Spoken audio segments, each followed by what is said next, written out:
नमस्कार। आज हम प्रसव प्रक्रिया या प्रसव के जो निम्न आधार हैं उनको समझेंगे। मुख्यतः उसमें शिशु के आगमन की तैयारी के बारे में जानेंगे। क्योंकि प्रसव प्रक्रिया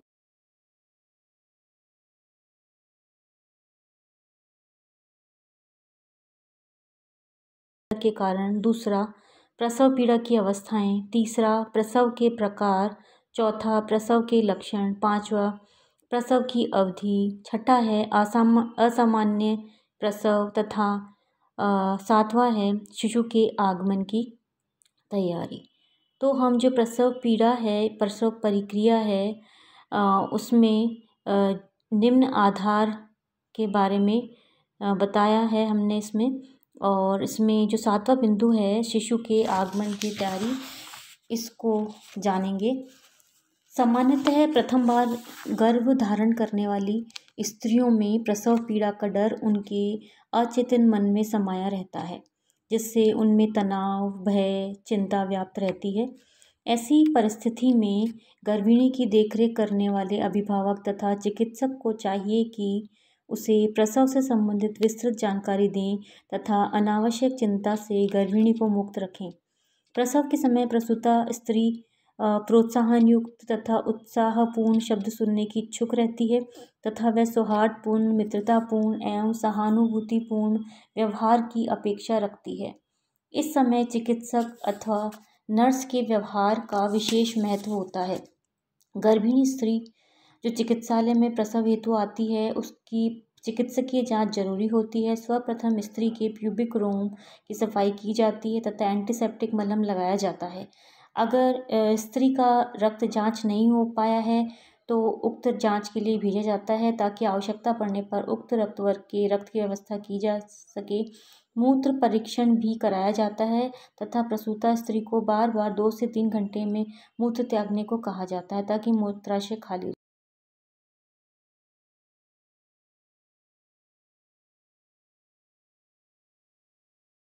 स्त्री को नाड़ी गति, रक्तचाप तथा अन्य परीक्षण भी किए जाते हैं। स्त्री को मुंह से कुछ भी ठोस पदार्थ खाने को नहीं दिया जाता है, क्योंकि इस समय आमाशय निष्क्रिय होता है तथा उल्टी होने की संभावना रहती है।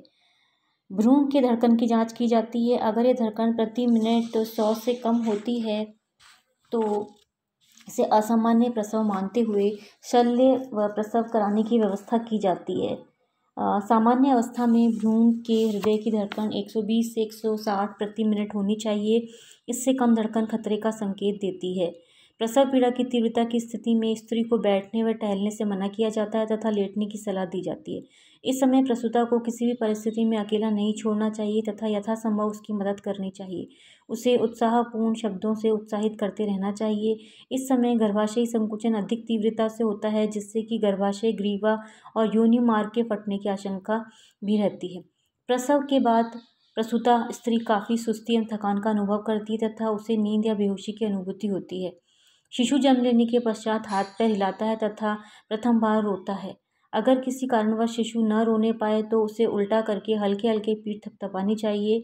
इससे उसकी श्वास नलिका में भरा द्रव बाहर निकल आता है तथा शिशु रोने लगता है। उसकी श्वास गति भी सामान्य हो जाती है। इसके बाद शिशु की आँखें, कान, नाक व पूरे शरीर की अच्छी तरह रुई या मलमल के कपड़े को भिगोकर सफाई कर दी जाती है तथा उसे गर्म कपड़े से लपेट दिया जाता है। इसके पूर्व शिशु को अपरा से नाभि रज्जु को काट कर अलग किया जाता है तथा नाभि को बांध दिया जाता है। शिशु की लंबाई व वजन को अंकित किया जाता है। कम वजन वाले शिशु पर विशेष ध्यान देने की आवश्यकता होती है, क्योंकि ऐसे बच्चे काफ़ी कमज़ोर होते हैं तथा शीघ्र ही संक्रमण के शिकार भी हो सकते हैं। 24 घंटे के पश्चात कटे हुए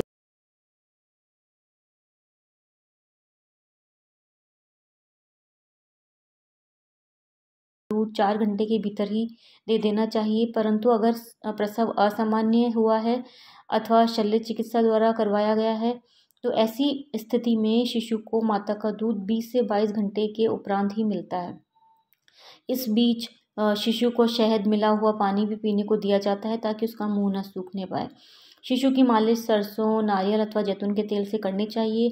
शिशु का वजन जन्म की अपेक्षाकृत 4 व 5वें दिन कम हो जाता है, क्योंकि उसके शरीर से तरल पदार्थ का निष्कासन होता रहता है। इस समय उसका वजन लगभग 5 से 10 औंस कम हो जाता है। 5वें दिन के उपरांत पुनः शिशु का वजन बढ़ने लगता है और 10वें दिन उसका वजन जन्म के समय के बराबर हो जाता है। प्रारंभ में नवजात शिशु का वजन एवं लंबाई में तीव्रता से वृद्धि होती है। 3 माह में शिशु का वजन जन्म के समय से दुगना तथा 6 माह में तिगुना हो जाता है। प्रारंभ के 2 दिनों में नवजात शिशु का मल गहरे रंग का होता है तथा उसमें चिपचिपाहट होती है, जिसे मेकोनियम कहते हैं। माता के दूध पीने के उपरांत मल के रंग में परिवर्तन होता है तथा यह पीले रंग का हो जाता है। अगर किसी कारणवश माता का दूध शिशु को उपलब्ध नहीं हो पाता है तो शिशु के मल का रंग भी अधिक गहरा पीला एवं बदबूदार होता है तथा मल निष्कासन भी अनियमित एवं सख्त होता है। शिशु में रोग प्रतिरोधक क्षमता भी कम होती है तथा उसके शरीर में ताप नियंत्रण की क्षमता भी विकसित नहीं हो पाती है, जिससे शिशु का स्वास्थ्य प्रभावित होता है। अतः सर्दियों में शिशु को गर्म कपड़े से लपेटना उचित होता है।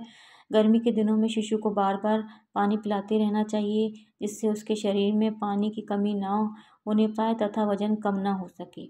गर्मी के मौसम में पानी के अतिरिक्त तरल पेय पदार्थ भी पर्याप्त मात्रा में देना चाहिए। समय से पूर्व उत्पन्न